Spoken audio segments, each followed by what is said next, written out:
Pernahkah kamu bayangin? Kamu lagi wisuda, momen yang harusnya paling membanggakan dalam hidup, tapi justru seluruh kampus heboh karena ada karangan bunga dengan tulisan, turut berduka cita atas meninggalnya akhlak dan moral dokter pelakor. Siapa pengirimnya? Seorang istri sah yang baru aja melahirkan 5 bulan lalu. Inilah kisah Nestapa Suci, istri pejuang yang sabar tapi akhirnya balas dendam dengan cara paling elegan dan viral. Assalamualaikum warahmatullahi wabarakatuh. Halo teman-teman, balik lagi di channel ini. Di sini kita bahas kisah-kisah viral yang penuh emosi, drama, dan pelajaran hidup. Jangan lupa klik tombol subscribe, nyalain loncengnya, dan kasih like kalau kamu setuju pelakor harus dapat karmanya. Pagi itu, matahari Medan bersinar lembut menembus jendela kamar Suci. Di atas ranjang, seorang bayi mungil berusia 5 bulan menggeliat pelan, menatap ibunya dengan senyum polos. Bayi itu bernama Tegar, buah hati yang begitu lama dinanti. Suci menatap wajah kecil itu dengan penuh cinta, lalu membelai pipinya yang halus. Bangun ya, nak. Bunda siapin susu dulu, ujarnya lembut sambil tersenyum. Namun di sisi ranjang, tempat suaminya biasanya tidur, kini hanya tersisa lipatan selimut dingin. Roman, suaminya, sudah pergi sejak subuh. Katanya ada urusan bisnis keluar kota. Lagi-lagi, Suci mulai terbiasa dengan kepergian Roman yang terlalu sering.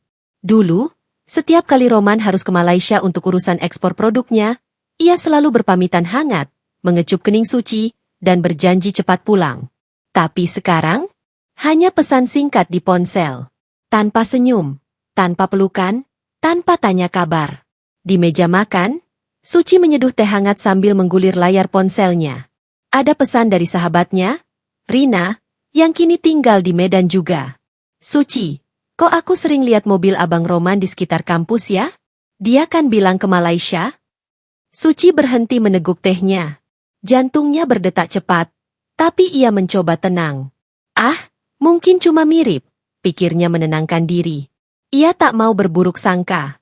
Bagaimanapun, Roman adalah suaminya, ayah dari Tegar, dan mereka baru menikah 2 tahun. Tapi jauh di dalam hati, ada rasa aneh yang tak bisa dijelaskan. Rasa kosong. Malam harinya, ketika Roman pulang, wajahnya tampak lelah. Ia menaruh laptop di meja, lalu langsung menyalakan TV. Bang, makan dulu ya. Aku masak sayur asam kesukaan abang, kata Suci dengan nada lembut. Udah makan tadi di luar, jawab Roman tanpa menoleh. Suci terdiam. Matanya berkaca-kaca, tapi ia tahan. Ia menatap punggung lelaki yang dulu begitu ia cintai, kini terasa asing. Beberapa hari kemudian, saat Suci mencuci baju, ponsel Roman yang tertinggal di rumah berdering.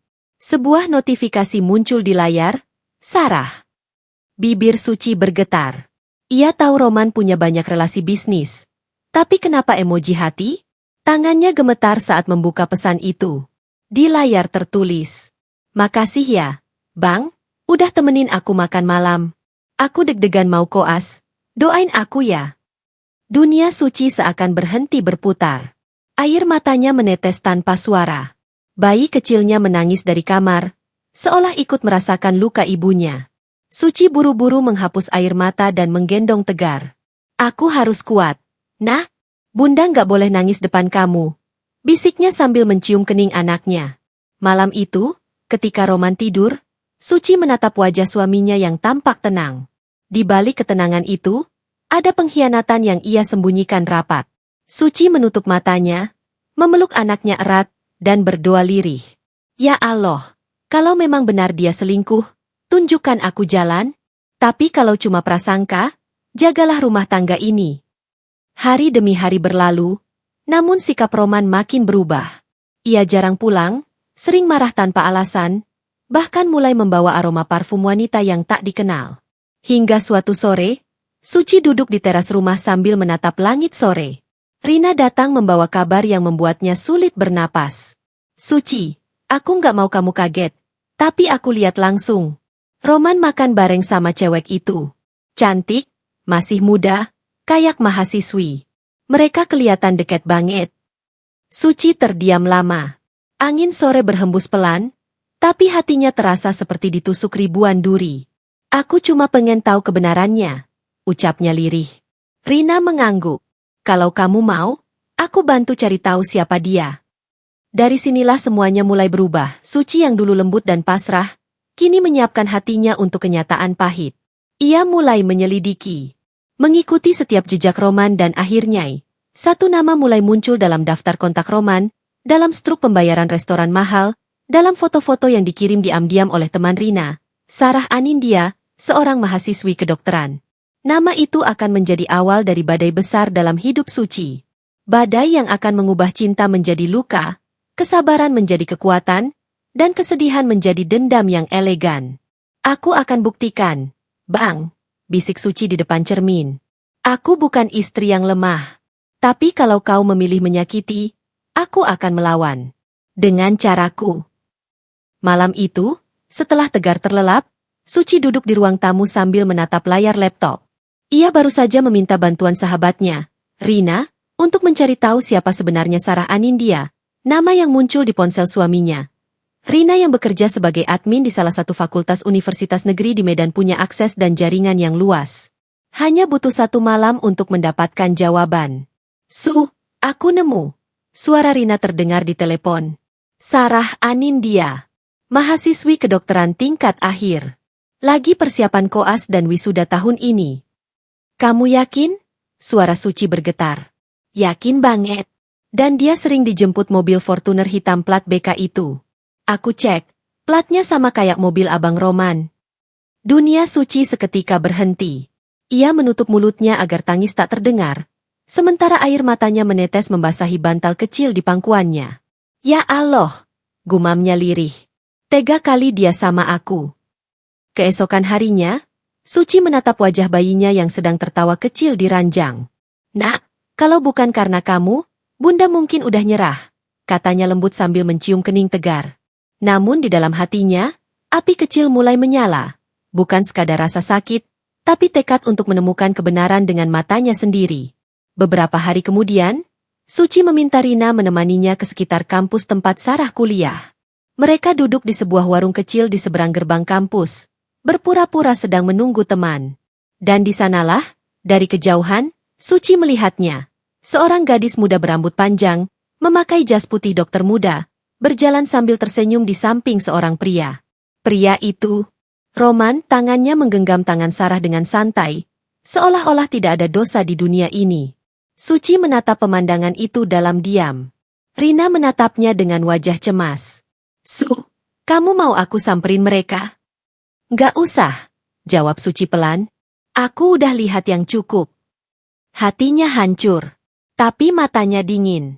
Ia mengambil ponsel dan diam-diam mengambil foto dari kejauhan. Bukti pertama sudah ia dapat. Malam itu di rumah, Suci menyiapkan rencana. Ia ingin tahu lebih banyak. Siapa Sarah sebenarnya? Apa yang membuat Roman bisa begitu jatuh hati pada perempuan yang bahkan belum lulus kuliah? Suci mulai menyelidiki dengan cara cerdas. Ia membuat akun Instagram baru dengan nama samaran dan mulai mengikuti Sarah.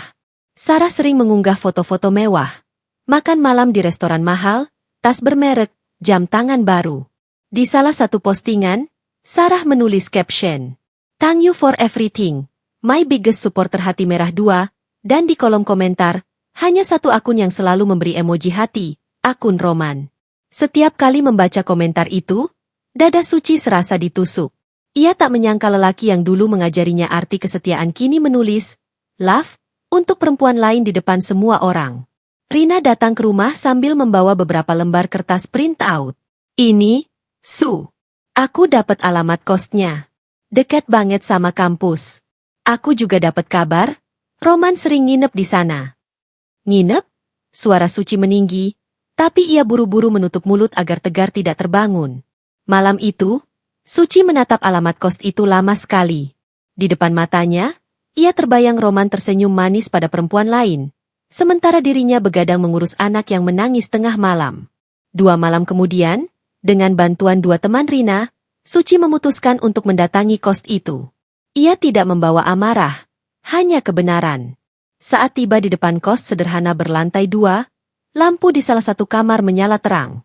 Di teras tampak sandal pria yang sangat familiar. Sandal milik Roman. Jantung Suci berdebar keras. Ia menahan napas dan melangkah pelan ke arah pintu kamar itu. Dengan tangan gemetar, ia mengetuk perlahan. 3 ketukan. Seng. Lalu terdengar suara perempuan dari dalam, lembut tapi gugup. Siapa ya? Suci tidak menjawab. Ia langsung memutar gagang pintu yang ternyata tidak terkunci. Pintu terbuka perlahan, dan di sanalah, ia melihat pemandangan yang akan menorehkan luka seumur hidup. Roman duduk di kursi, mengenakan kaos santai. Sarah, masih memakai daster, berdiri dengan wajah pucat. Semua membeku. Roman berdiri kaget. Suci, kamu ngapain di sini? Suci menatap mereka tanpa suara. Matanya merah, tapi air mata tak jatuh. Ia hanya berkata pelan. Aku nggak marah. Aku cuma mau kamu sadar. Bang, kamu lupa siapa aku? Sarah langsung menangis, menutupi wajahnya.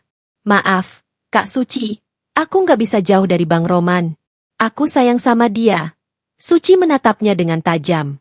Sayang sama suami orang bukan cinta. Dek, itu dosa. Suasana hening. Roman tak bisa berkata-kata. Sarah menangis terisak. Suci melangkah pelan ke arah pintu, lalu berhenti sejenak. Aku nggak akan bikin keributan. Tapi kalau kamu nggak berhenti, aku yang bakal bikin dunia tahu siapa kamu. Dengan tenang ia melangkah pergi. Namun di balik ketenangan itu, ada badai besar yang mulai tumbuh di dalam dadanya. Malam itu Suci tak bisa tidur. Setiap kali menutup mata, wajah Roman dan Sarah muncul silih berganti. Tapi di tengah tangisnya, ia bersumpah, ini belum berakhir. Aku kasih kamu kesempatan terakhir, Sarah, bisiknya di depan cermin. Kalau kau berani sentuh lagi suamiku, aku pastikan dunia tahu siapa dirimu. Dan begitulah, awal dari rencana yang akan membuat nama Sarah viral di seluruh Indonesia. Bukan karena prestasinya sebagai calon dokter, tapi karena penghinaan terbesar yang datang lewat karangan bunga paling pedas dalam sejarah wisuda. Sudah sebulan berlalu sejak malam itu. Malam ketika Suci memergoki Roman dan Sarah di kos sempit yang menjadi saksi pengkhianatan. Sejak kejadian itu, Roman berubah. Ia tiba-tiba menjadi suami yang lebih manis, rajin pulang lebih awal, bahkan sering membelikan Suci makanan kesukaannya. Dari luar, seolah badai sudah reda. Tapi di hati Suci, kepercayaan yang dulu kuat kini retak dan rapuh. Setiap kali Roman tersenyum, Suci teringat wajah Sarah yang menangis. Setiap kali Roman mengucap, maafkan aku, ada suara kecil dalam hati Suci yang berbisik. Dia hanya takut, bukan menyesal. Namun, demi anaknya, Suci berusaha bertahan. Ia mencoba membuka lembar baru, meski hatinya belum pulih. Aku ingin Tegar tumbuh dengan keluarga utuh, katanya pada Rina suatu sore. Tapi, Su, kamu yakin dia udah bener-bener putus sama cewek itu? Suci terdiam. Matanya menatap jauh ke halaman rumah. Aku pengen percaya, tapi firasatku bilang belum. Dan firasat seorang istri memang jarang salah. Suatu malam, saat Roman tertidur pulas, ponselnya kembali berdering pelan di meja samping ranjang.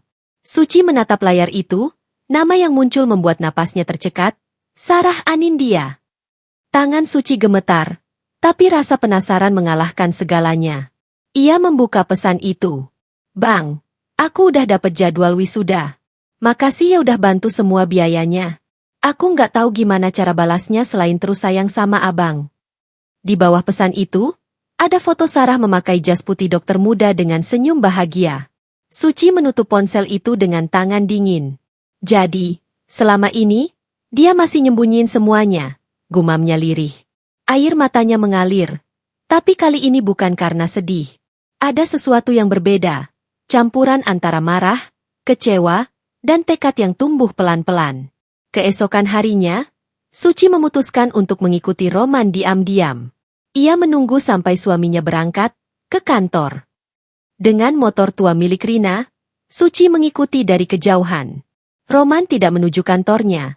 Ia justru belok ke arah kampus kedokteran. Suci menahan napas di balik helmnya. Mobil Roman berhenti di depan sebuah kafe. Tak lama kemudian, Sarah muncul dengan pakaian rapi, membawa map dan berkas. Mereka berdua masuk dan duduk di sudut ruangan. Roman tersenyum lebar, sementara Sarah tertawa kecil. Adegan itu memecah sisa ketenangan yang Suci miliki. Ia tidak masuk. Ia tidak membuat keributan. Ia hanya menyalakan kamera ponselnya, menekan tombol record, dan menyimpan bukti yang kelak akan mengguncang kehidupan keduanya. Malamnya, Roman pulang lebih awal dengan wajah santai. "Kamu kenapa, Su? Kok diam aja?" "Capek aja, Bang," jawab Suci pelan. "Udah, jangan terlalu dipikirin masa lalu. Aku udah janji nggak bakal ulangi." Suci menatap mata suaminya. "Kalau aku bilang aku lihat kamu siang tadi, kamu masih mau bohong juga?" Roman terkejut. "Maksud kamu apa?" Suci mengeluarkan ponselnya dan memutar video diam-diam yang ia ambil di kafe siang tadi. Wajah Roman dan Sarah terlihat jelas. Tawa mereka menggema di ruang tamu rumah mereka sendiri. "Bang, aku nggak butuh sumpah. Aku cuma mau tahu, sampai kapan kau mau terus nyakitin aku begini?" Roman menunduk. Suasana membeku. Ia mencoba memegang tangan Suci, tapi Suci menariknya perlahan. "Aku udah ikhlas waktu pertama kali kau selingkuh, Bang. Aku datang ke kos dia, aku nggak bentak, aku nggak maki. Tapi kalau sekarang kau ulangi lagi, itu bukan salahku kalau aku jadi orang yang kau tak kenal lagi." Tanpa teriak, tanpa air mata, Suci meninggalkan Roman di ruang tamu dan masuk ke kamar, menutup pintu perlahan. Di dalam, ia memandangi wajah tegar yang sedang tidur nyenyak. "Nah, Bunda janji, kamu nggak akan tumbuh di rumah yang penuh kebohongan," bisiknya. Keesokan paginya, Suci pergi ke toko bunga langganan dekat rumah. Ia berdiri lama di depan etalase bunga-bunga segar. Pemilik toko, seorang ibu paruh baya, menyapa. "Mau kirim bunga ucapan selamat, Bu?" Suci tersenyum samar. "Bukan ucapan selamat, Bu, tapi peringatan." Ia menulis sesuatu di kertas kecil, lalu menyerahkannya ke pemilik toko. Tulisan itu belum lengkap, tapi di kepalanya sudah terukir jelas. Karangan bunga yang akan mengguncang dunia Sarah. Sejak hari itu, Suci mulai menyiapkan semuanya diam-diam. Ia tahu jadwal wisuda Sarah dari media sosial, tahu tempat acaranya, bahkan tahu siapa yang akan hadir. Semua ia catat rapi. Sementara Roman masih berakting seolah tak ada apa-apa. Suci diam, sabar, dan tersenyum setiap kali suaminya bicara manis. Namun di balik senyum itu, ia sedang menulis rencana yang kelak akan menjadi pelajaran keras bagi siapapun yang berani merusak rumah tangga orang lain. Seminggu sebelum wisuda, Roman kembali ke Malaysia dengan alasan meeting penting. Tapi kali ini, Suci tidak percaya lagi. Ia memeriksa tiket pesawat dan menemukan fakta mengejutkan. Roman tidak pernah ke Malaysia. Tiket itu fiktif. Malam itu, ia menerima pesan dari nomor tak dikenal berisi foto Roman dan Sarah sedang makan malam di hotel. Itulah malam ketika kesabaran Suci benar-benar habis. Ia tidak menangis. Ia tidak memaki. Ia hanya berkata dalam hati, "Kau pikir aku lemah, Bang? Kau pikir aku cuma bisa diam? Sekarang lihat." Suci kembali ke toko bunga yang sama, membawa catatan kecil yang kini sudah lengkap. Ia menulis dengan tinta hitam tebal, kata demi kata yang penuh makna tajam. Turut berduka cita atas meninggalnya akhlak dan moral dokter Sarah, pelakor yang sudah mau diajak tidur sama suami orang di saat istrinya mengurus anak bayinya. Pemilik toko terdiam membaca tulisan itu. "Ibu yakin mau tulis ini?" Suci mengangguk tenang. "Iya, Bu. Kadang bunga juga bisa jadi doa." Dan malam itu, di rumah sederhana di Medan, seorang istri sah menyiapkan senjata terakhirnya. Bukan pisau, bukan kemarahan, tapi sebuah karangan bunga yang akan membuat satu kampus gemetar dan seluruh Indonesia bicara. Pagi itu langit kota Medan tampak cerah, seolah ikut merayakan momen bahagia para mahasiswa yang akan diwisuda. Di antara keramaian dan senyum penuh kebanggaan, Sarah berdiri di depan cermin kamarnya. Ia mengenakan kebaya putih dengan sanggul modern yang rapi, wajahnya dihiasi makeup tipis yang membuatnya tampak elegan dan anggun. Di meja rias, tersusun buket bunga dari berbagai orang, dosen, teman kampus, bahkan dari Roman. Bunga mawar merah dengan kartu kecil bertuliskan, "Selamat wisuda, sayang. Aku bangga padamu." Sarah tersenyum kecil, menatap tulisan itu dengan hati yang berdebar. Ia tahu hubungan mereka salah, tapi entah mengapa sulit melepaskan Roman. Ia merasa Roman mengerti dirinya, mendukung kuliahnya, dan memberi perhatian yang selama ini ia rindukan. Namun di balik senyum itu, ada ketegangan, karena malam sebelumnya, ia menerima pesan dari nomor tak dikenal yang hanya berbunyi singkat. Selamat wisuda, semoga hari ini kamu benar-benar bahagia, Sarah. Tanpa nama, tanpa ancaman. Tapi Sarah tahu itu dari Suci. Sementara itu, di rumah kecil di pinggiran kota, Suci tengah menimang bayinya yang baru 5 bulan. Mata sembabnya memperlihatkan bahwa malam tadi ia hampir tak tidur. Ia sudah tahu dari teman-temannya bahwa hari ini adalah hari wisuda Sarah. Hari yang seharusnya penuh kebahagiaan bagi gadis itu. Namun bagi Suci, hari itu adalah momen keadilan. Ia menatap bayinya dengan lembut, lalu berbisik pelan, "Maafin Mama ya, Nak. Mama harus ngelakuin ini. Biar orang-orang tahu siapa yang udah nyakitin Mama dan kamu." Dengan tangan gemetar, Suci menekan nomor florist langganannya. "Ya, Mbak. Saya mau pesan karangan bunga besar." "Iya, besar sekali. Kirim ke kampus Universitas Sumatera Utara." Tulisan di atasnya, "Tolong catat ya." Ia berhenti sejenak, menarik napas dalam-dalam, lalu melanjutkan, "Turut berduka cita atas meninggalnya akhlak dan moral Dr. Sarah, pelakor yang sudah mau diajak tidur sama suami orang saat istrinya mengurus anak bayinya. Gak perlu dihina. Kau sudah terhina." Telepon di seberang sempat hening. Maaf, Bu? Ini untuk acara wisuda kan?"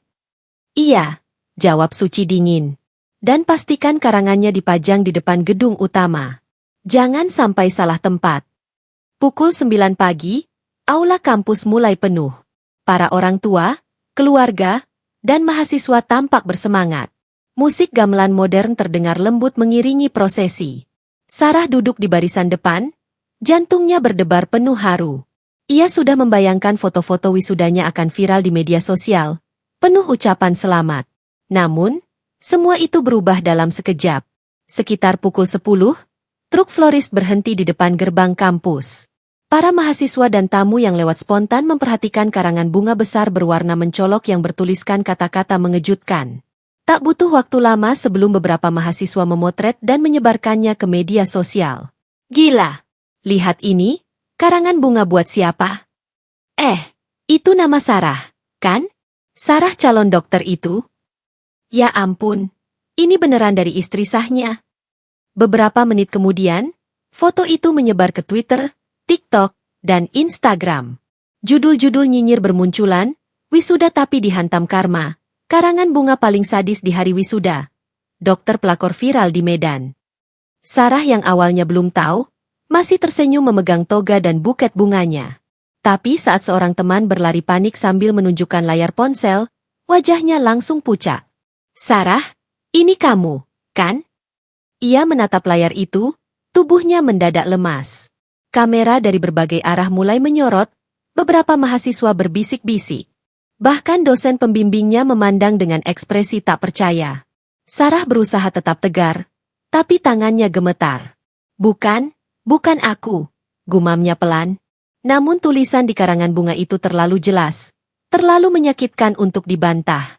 Di tengah suasana canggung itu, Roman yang datang diam-diam dari kejauhan hanya bisa menatap dengan wajah panik. Ia langsung menelepon Suci, tapi nomor istrinya sudah diblokir. Ia kemudian mendekati Sarah yang hampir menangis di tengah aula. "Maafkan aku, Sarah. Aku nggak tahu dia bakal." Tapi Sarah menepis tangannya. Matanya merah penuh amarah. "Kau bilang kau akan urus semuanya, Roman.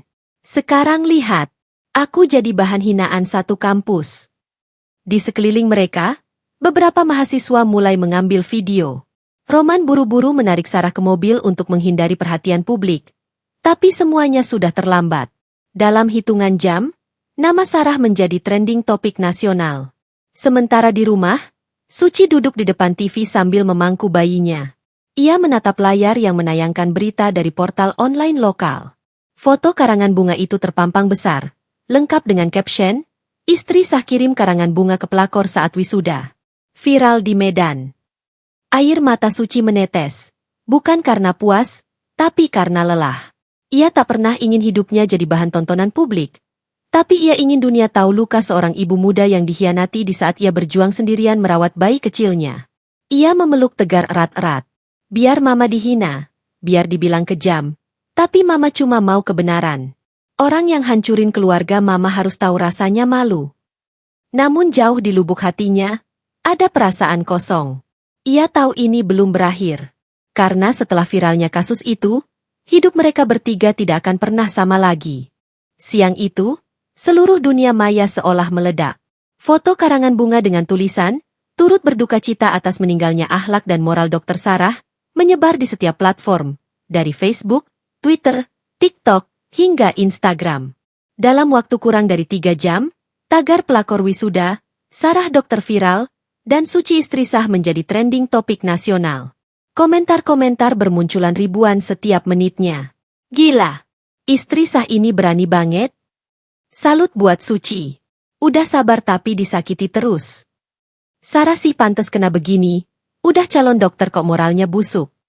Ini pelajaran buat semua perempuan yang suka main belakang. Namun tidak semua berpihak pada Suci. Ada juga yang menganggap tindakannya berlebihan. Ya ampun, kasihan juga si Sarah.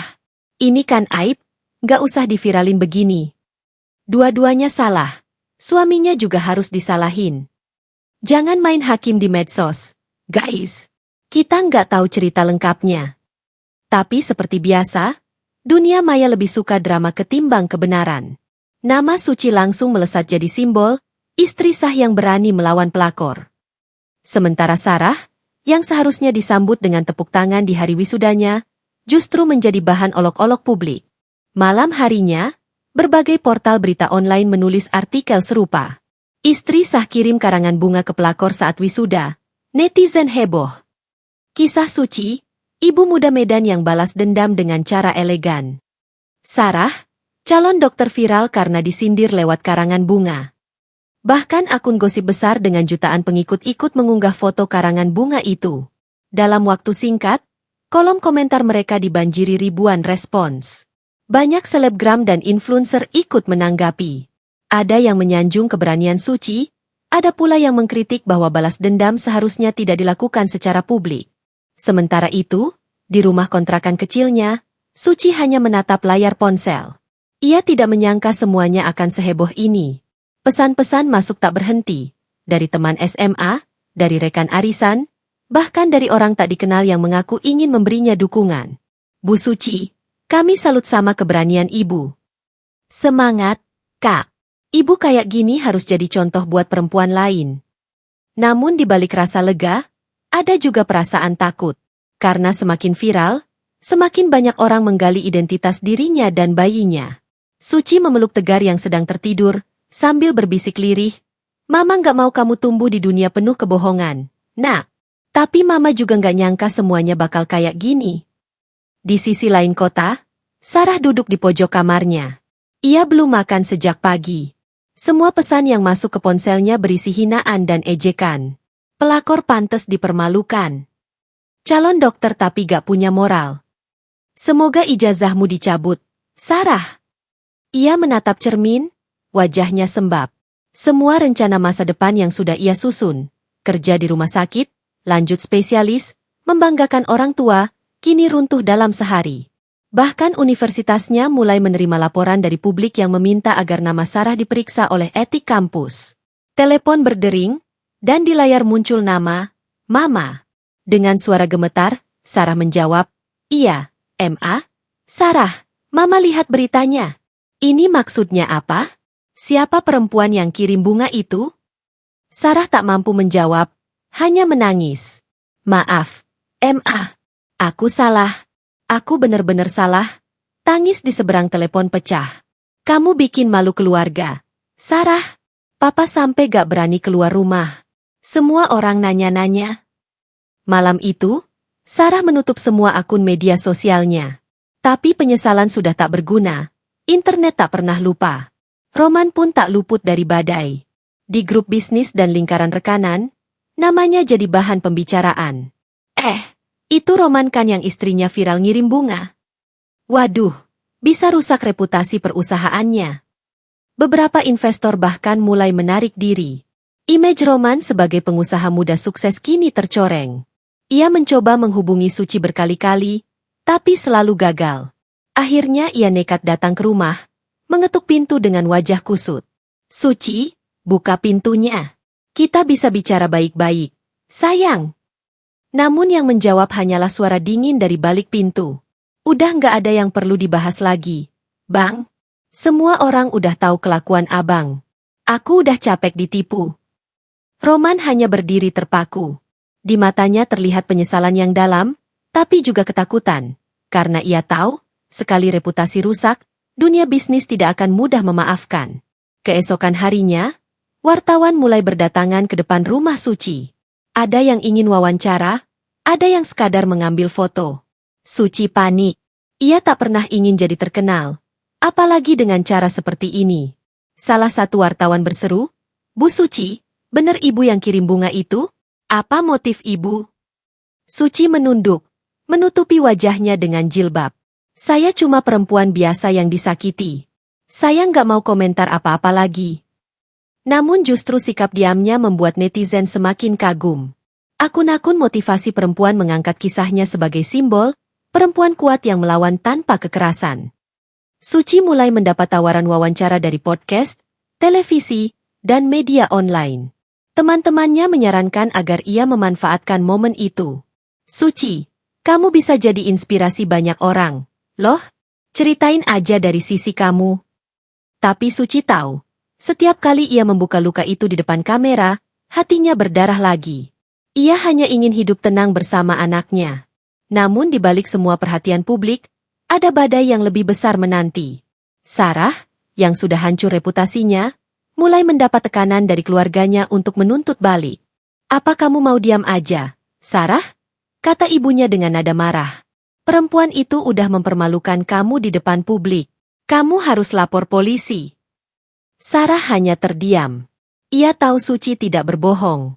Tapi rasa malu dan tekanan publik sudah membuatnya kehilangan arah. Sementara itu, Roman kehilangan hampir separuh kontrak bisnisnya dalam seminggu. Partner di Malaysia memutuskan kerjasama. Reputasinya jatuh, dan ia mulai stres berat. Ia mencoba menenangkan diri dengan minum, tapi semakin hari wajahnya semakin kusut. Di sebuah malam yang sunyi, Roman menatap foto keluarganya, dirinya, Suci, dan bayi kecil mereka yang dulu terlihat bahagia. Air matanya jatuh. "Aku hancurin semuanya dengan tanganku sendiri." Di media sosial, gelombang reaksi terus berlanjut. Beberapa influencer bahkan membuat konten reaksi dengan judul sensasional, "Pelakor wisuda dapat karma instan." Suci, istri tegar yang jadi simbol perempuan kuat Indonesia. Video-video itu ditonton jutaan kali. Potongan fotage karangan bunga itu diiringi musik dramatis, menambah efek emosional. Tapi di balik layar, Suci justru semakin tertekan. Ia mulai takut keluar rumah. Ia sadar bahwa dunia maya tidak selamanya ramah. Setiap hari ada saja komentar jahat yang menyebutnya pendendam, kejam, atau perempuan haus perhatian. Satu malam, Suci menatap notifikasi di ponselnya. Ada pesan dari akun tak dikenal. "Hebat, ya, Bu. Udah puas bikin orang bunuh diri." Suci terdiam lama. Wajahnya pucat. Ia tahu maksud pesan itu. Rumor mulai menyebar bahwa Sarah menghilang dari rumah. Ia menatap bayinya yang tertidur dan berbisik pelan. "Tuhan, aku nggak bermaksud sejauh ini. Aku cuma pengin kebenaran." Hari-hari berikutnya, berita tentang Sarah dan Roman mulai meredup, tapi luka yang mereka tinggalkan tidak akan pernah hilang. Suci akhirnya memutuskan untuk menutup semua akun media sosialnya. Ia mulai fokus kembali pada bayinya dan bekerja dari rumah menjual makanan online. Meski hidupnya tak lagi sama, ia belajar satu hal penting, bahwa balas dendam, seberapa manis pun di awal, selalu menyisakan pahit di akhir. Suci menatap langit sore, yang temaram, menimang tegar sambil tersenyum tipis. "Sekarang, Mama cuma mau kamu tumbuh jadi orang baik, Nak. Jangan pernah jadi kayak mereka. Dan jangan pernah kayak Mama yang dulu, terlalu sabar sampai disakiti." Hari-hari berlalu dengan cepat, tapi bagi Suci, waktu seperti berjalan lambat. Rumah kecilnya yang dulu penuh tawa kini hanya menyisakan suara lembut bayi yang mulai belajar bicara. Setelah kehebohan besar yang mengguncang hidupnya, ia memilih diam dan menjauh dari dunia luar. Semua akun media sosialnya ditutup. Nomor telepon baru ia buat agar hanya keluarga dan sahabat dekat yang bisa menghubungi. Setiap pagi, Suci mulai rutinitas sederhana, memasak bubur bayi, menjemur pakaian, lalu menyiapkan pesanan makanan online miliknya. Ia tidak lagi mengenakan make-up atau pakaian mewah seperti dulu saat masih ikut suaminya menghadiri acara bisnis. Namun entah mengapa, ada ketenangan baru di wajahnya. Ketenangan seorang perempuan yang akhirnya berhenti berperang dengan rasa sakit. Kadang, saat malam tiba dan Tegar sudah tertidur, ia duduk di beranda, menatap bintang. Dalam hatinya, masih ada sisa luka, tapi juga rasa syukur. Ia tahu, hidupnya mungkin tak sempurna, tapi ia berhasil bertahan. Terima kasih, Tuhan, bisiknya pelan, karena dari pengkhianatan, aku belajar arti kekuatan. Sementara itu, di sisi lain kota, Roman hidup dalam bayang-bayang penyesalan. Perusahaannya nyaris bangkrut. Teman bisnis yang dulu menghormatinya kini menjauh. Di kantor, hanya beberapa karyawan setia yang masih bertahan, tapi dengan wajah tanpa semangat. Suatu sore, Roman duduk di kursi ruang kerjanya yang kosong. Di mejanya, masih ada foto lama. Dirinya, Suci, dan Tegar saat baru lahir. Ia memandangi foto itu lama, air matanya menetes tanpa disadari. Aku udah kehilangan segalanya. Uang, bisnis, keluarga. Semua karena nafsu dan kebodohanku sendiri. Ia mencoba menghubungi Suci lagi, tapi nomor itu tak lagi aktif. Akhirnya ia memutuskan datang langsung. Saat tiba di depan rumah Suci, langkahnya ragu. Ia melihat Suci sedang menjemur pakaian sambil menimang anak. Tidak ada kemarahan di wajah wanita itu, hanya ketenangan. Suci, panggilnya lirih. Suci menoleh. Senyumnya tipis, bukan senyum kebahagiaan, tapi tanda bahwa luka lama sudah tidak lagi berdarah.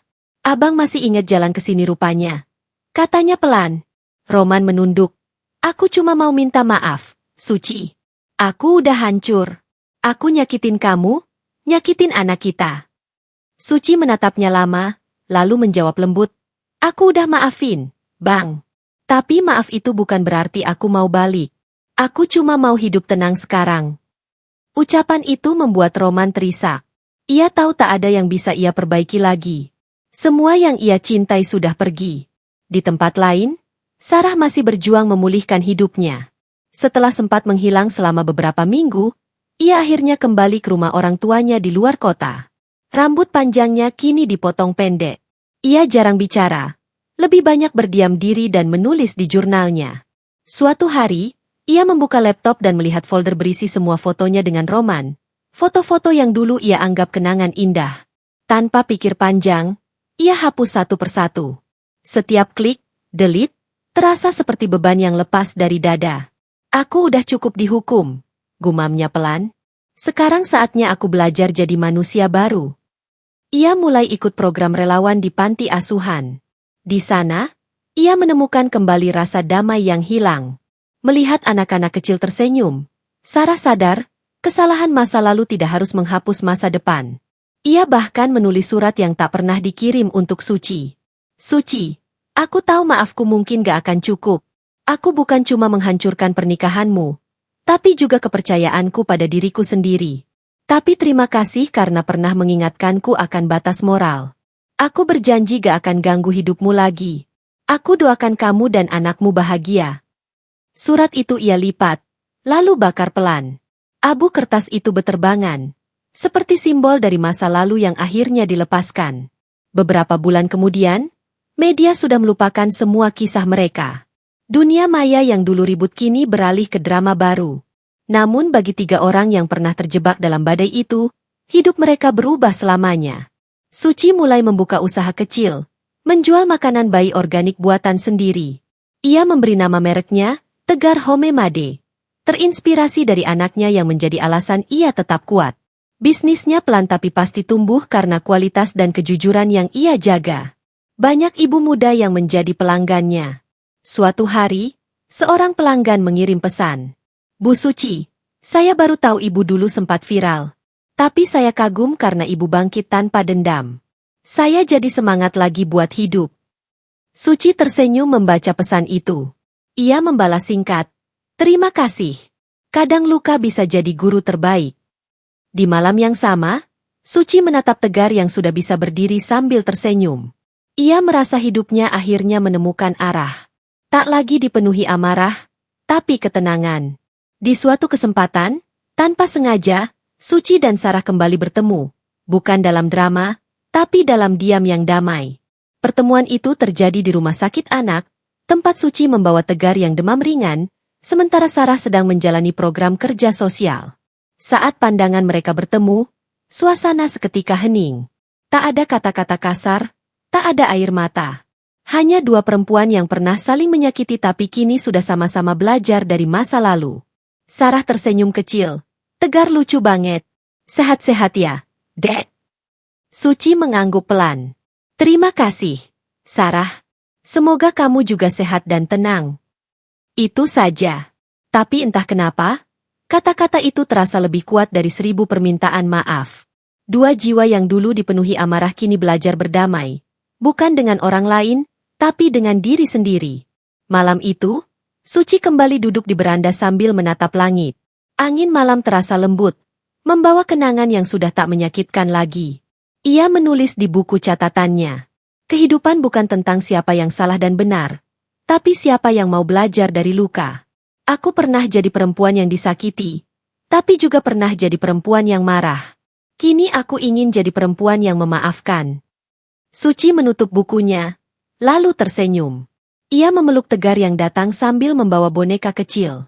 Mama, lihat bintang, seru Tegar. Suci menatap langit yang bertabur bintang, lalu berkata pelan. Iya, Nak, bintang itu kayak harapan. Kadang redup, tapi selalu ada. Teman-teman, dari kisah Suci kita belajar bahwa hidup tidak selalu tentang membalas, tapi tentang belajar melepaskan.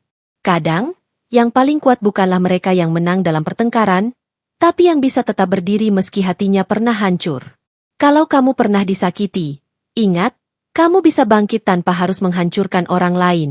Dan kalau kamu pernah salah, jangan takut memperbaiki diri, tulis di kolom komentar, aku memilih berdamai dengan masa laluku. Jangan lupa tekan tombol like, subscribe, dan share video ini agar lebih banyak orang belajar bahwa kekuatan sejati perempuan ada pada keteguhan hatinya. Terima kasih sudah menonton. Sampai jumpa di video selanjutnya. Wassalamualaikum warahmatullahi wabarakatuh.